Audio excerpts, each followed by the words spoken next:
Bible in a Year, the Message Version. April 9. Deuteronomy chapter 33, verse 1 through verse 29. Moses, man of God, blessed the people of Israel with this blessing before his death. He said, God came down from Sinai. He drowned from Seir upon them. He radiated light from Mount Paran, coming with 10,000 holy angels and tongues of fire streaming from his right hand. Oh, how you love the people! All his holy ones are palmed in your left hand. They sit at your feet, honoring your teaching. The revelation commanded by Moses. As the assembly of Jacob's inheritance, thus God became king of Jeshurun, as the leaders and tribe of Israel gathered. Reuben, let Reuben live and not die, but just barely in the diminishing numbers. Judah, listen, God, to the voice of Judah. Bring him to his people. Strengthen his grip. Be his helper against his foes. Levi, let your Thummim and Urim belong to your loyal saint, the one you tested at Manasseh, who you fought with, and the waters of Meribah, who said of his father and mother, I no longer recognize them. He turned his back on his brothers and neglected his children, because he was guarding your sayings and watching over your covenant. Let him teach your rules to Jacob and your revelation to Israel. Let him keep the incense rising to your nostrils and the whole burnt offering on your altar. God bless his commandment. Covenant. Commitment. Stamp your seal of approval on what he does. Disable the lions of those who defy him. Make sure we've heard the last from those who hate him. Benjamin, God's beloved, God's permanent residence, encircled by God all day long, within whom God is at home. Joseph, blessed by God, be his land, the best fresh dew from high heaven and fountains springing from the depths, the best radiance streaming from the sun, and the best moon has to offer, beauty pouring off the tops of the mountains, and the best from the everlasting hills, the best of earth's exuberant gifts, the smile of the burning bush dweller. All this on the head of Joseph, on the brow of the set-apart one among his brothers. In splendor he's like a firstborn bull, his horns the horns of a wild ox. He's gored the nations with those horns, pushed them all to the ends of the earth. Ephraim by the 10,000s will do this. Manasseh by the thousands will do this. Zebulun and Issachar, celebrate Zebulun as you go out, and Issachar as you stay home. They'll invite people to the mountain and offer sacrifices of right worship, for they will have hauled riches in from the sea and gleaned treasures from the beaches. Gad, blessed is he who makes Gad large. Gad roams like a lion, tears off an arm, rips open a skull. He took one look and grabbed the best place for himself, the portion just made for someone in charge. He took his place at the head, carried out God's right ways and his rules for life in Israel. Dan. Dan is a lion's cub, leaping out of Bashan. Naphtali. Naphtali brims with blessings, spills over with God's blessings as he takes possession of the sea and southland. Asher. Asher, best blessed of the sons.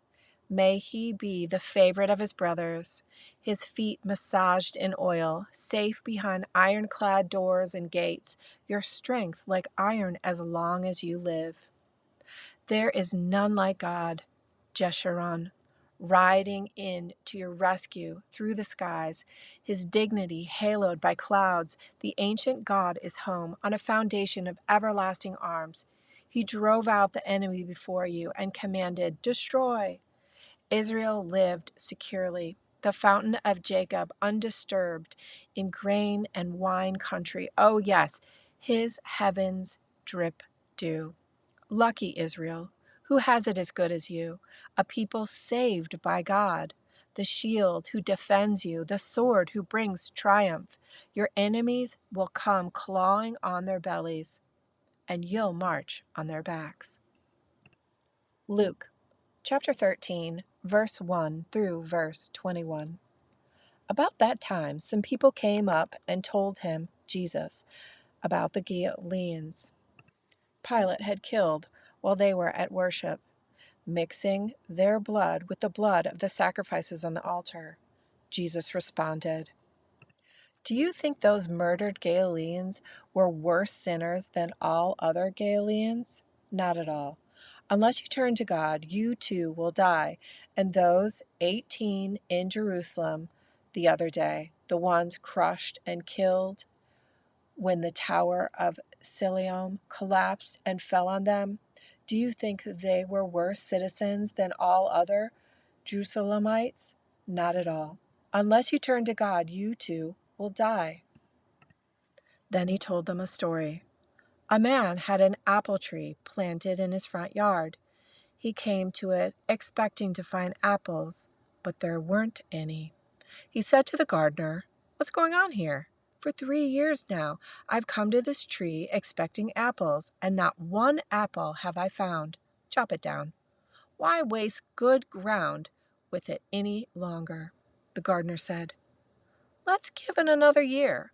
I'll dig around it and fertilize, and maybe it will produce next year.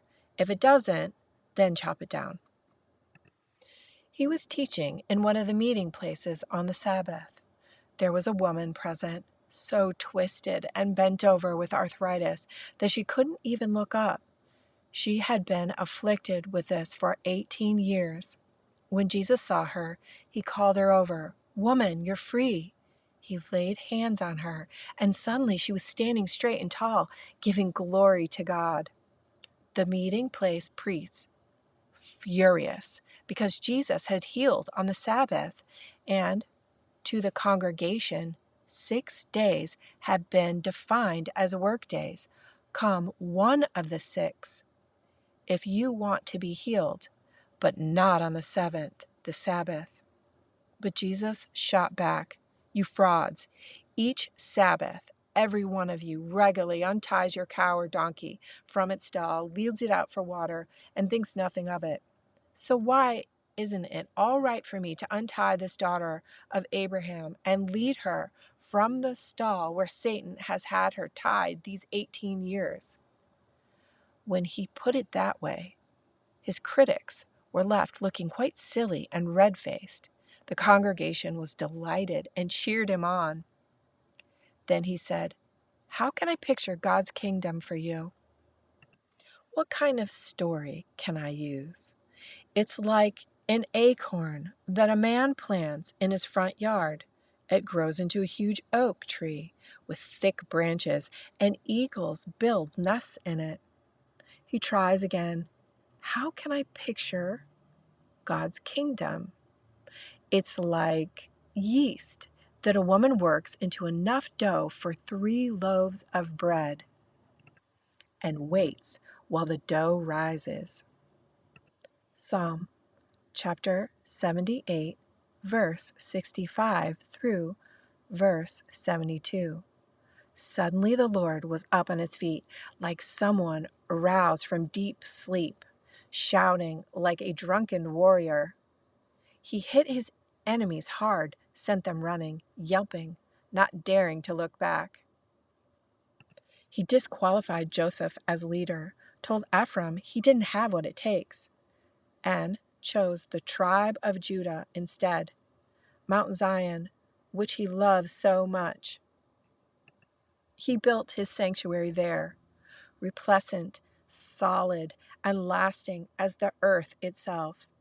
Then he chose David, his servant, hand-picked him from his work in the sheep's pen. One day he was caring for the ewes and their lambs. The next day, God had him shepherding Jacob, his people Israel, his prized possession. His good heart made him a good shepherd. He guided the people wisely and well. Proverbs chapter 12, verse 25. Worry weighs us down. A cheerful word picks us up. This was a daily reading from the Message version of the Bible, read to you by Bible in a Year.